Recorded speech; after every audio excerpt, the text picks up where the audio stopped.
Hello friends, जय जगन्नाथ। तो चलो फ्रेंड्स, आज और एक नुआ कहानी शुणा। तो फ्रेंड्स, कहानी ना हूँ जंगलर कला छाया। गोटे गाँव में सुमन नामक जड़े युवक रोला। साहसी भूत प्रेतर विश्वास करुला।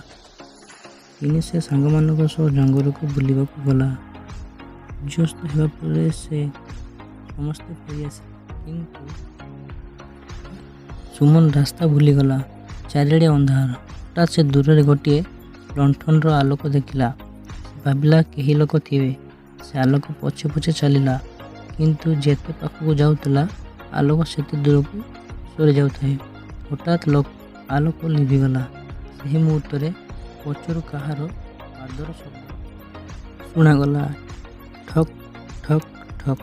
सुमन पछक फेर देखला कहीं नहीं। पुणी चलवाक लगिला। किसी समय पर से अनुभव कला कांध पर कई ठंडा हाथ रखी। से धीरे धीरे पश्च को चाहिला, किंतु सेठारे केही नथिले। भयर से दौड़ाक लगिला।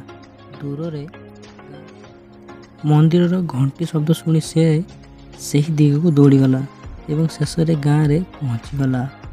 परदिन गाँवर बुद्ध माने कहले सही जंगल रे राति रे देखा जाउଥିବା लंठनर आलोक को कहीं अनुसरण करने उचित नुहे। से ताहार पची जाती से सब फेरी आसती। तापर सुमन केबे भी सूर्यास्त पर सही जंगल को जाई नथिला।